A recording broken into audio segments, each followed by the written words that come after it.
Over 10 years in Gallerie, and this was only the second time he'd seen a slip forming in real time. Franklin had seen muses fresh after arrival many times, usually within their first hour, on rare occasions when they first emerged. But to see a slip itself in production was a rare and beautiful treat, especially if you knew what was happening on the other side, if you'd lived it yourself. It had been forming for days. Most people couldn't see it, which was a blessing in itself. Slips were exceptionally valuable, and even though most muses arrived through one, they didn't often make new ones. Many of those that did were not in visible or accessible areas. This one, for instance, looked to be about 10,000 feet in the sky and would probably be hard to spot even if it wasn't invisible. But Franklin could feel it beginning nearly a week ago. The musing, the sort of vibration of medium muses and other notions used to talk telepathically with each other, resonated with it.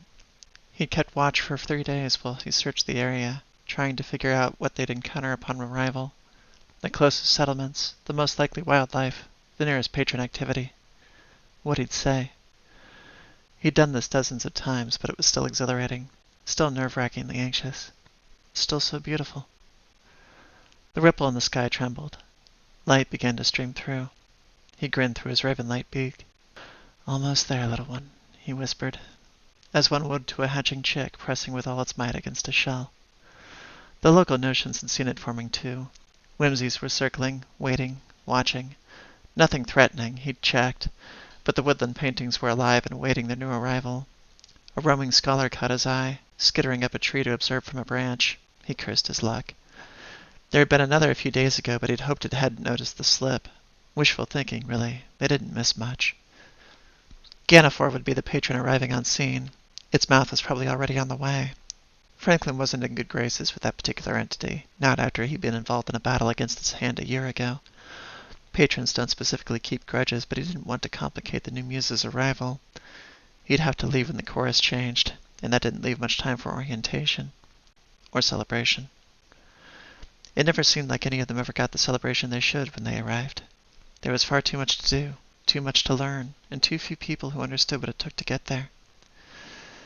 Franklin felt a thump in his chest like God stomping a kick drum. He grinned and looked back up. Without a thought, he'd assumed his manifested form. His sword, an ancient piece he'd kept from a previous life, was embedded in the dirt in front of him.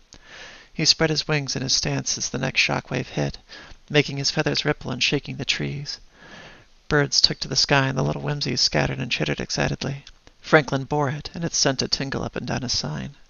They were fighting hard, whoever they were. This was a kicking and screaming struggle against everything they'd been taught to believe, and they were winning. It was time.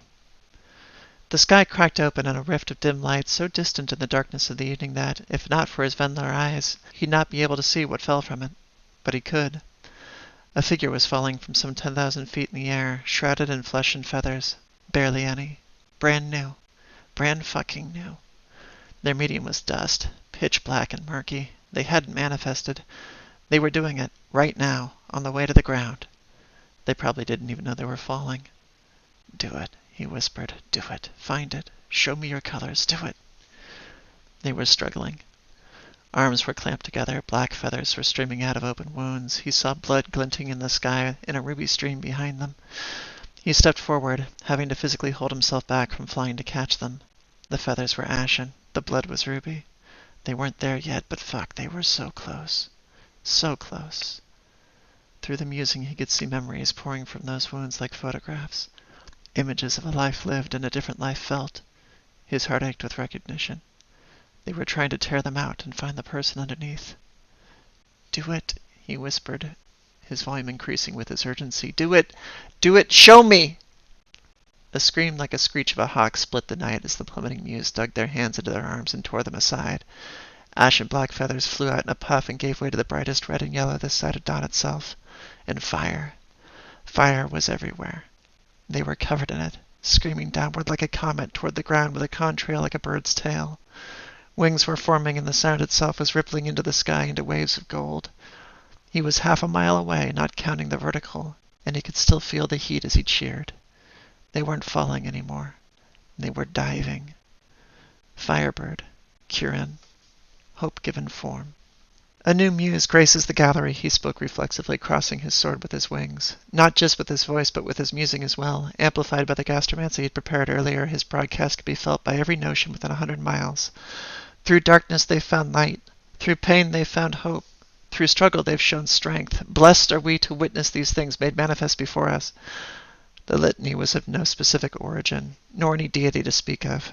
Franklin came from a life where prayer consumed his every waking moment, and while he had long since forsaken the messages or targets he'd been trained, forced, to worship, the action itself still brought him comfort. More than that, though, there was a cathartic element to crossing his heathen wings before his holy artifact and using it to celebrate the achievements of a person who had emerged victorious over their own demons. Let his conditioned piety celebrate something real.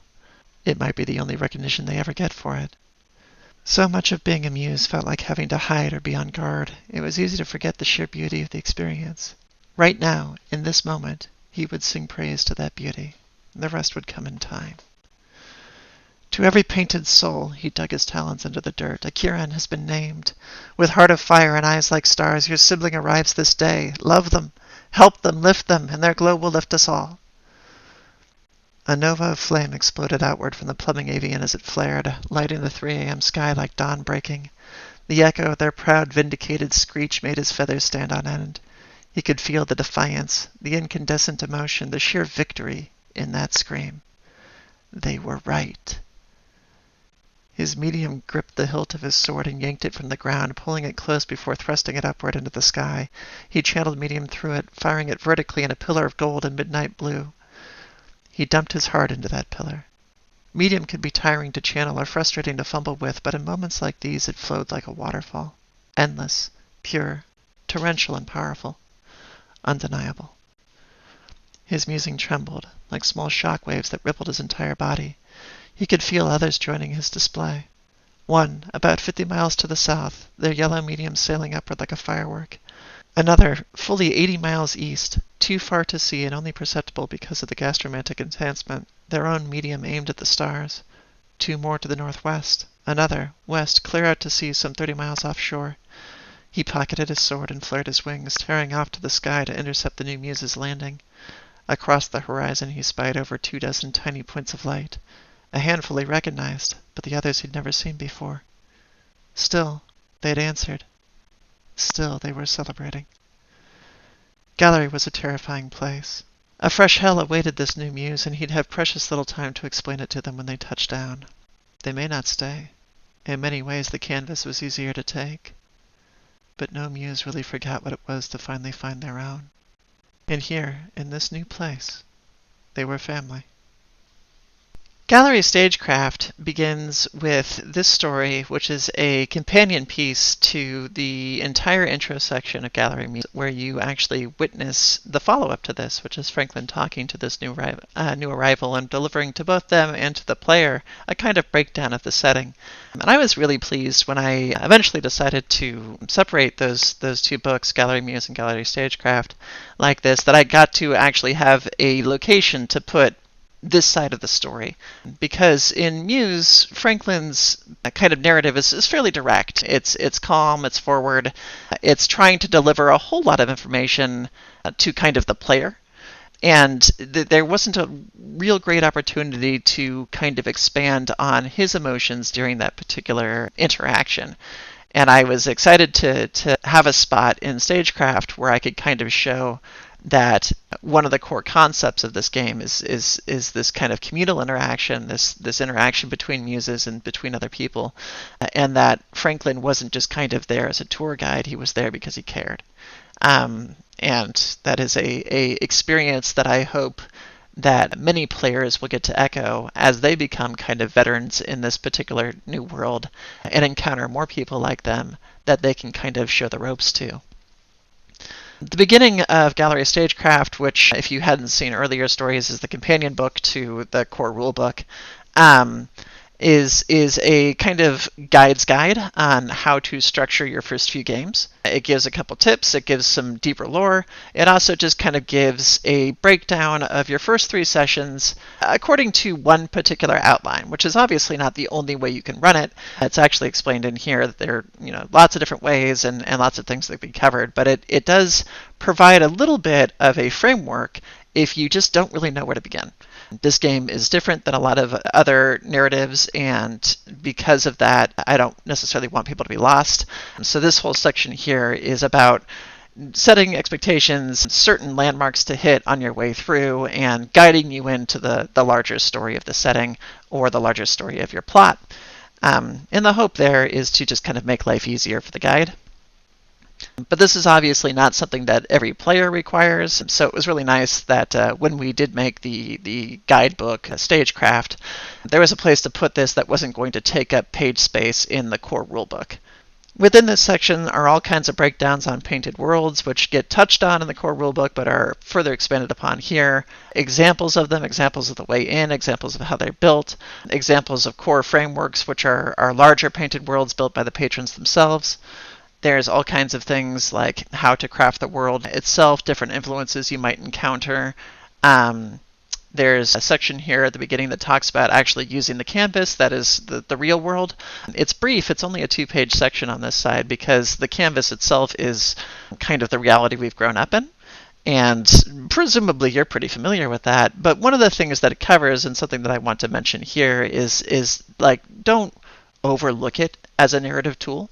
It is actually an enormous thing to work with in this game, and a huge opportunity for character growth and seeing other consequences that aren't quite so grand and adventurous. When we set down a kind of adventure path in a lot of these stories, it's easy to sort of overlook certain consequences to actions, or just sort of accept that the setting is bloody and brutal and people are going to get hurt, and that's just sort of okay. But as we kind of pull that into a contemporary setting like the canvas, people's feelings toward different actions change, and how they grow in those situations is really important to those characters.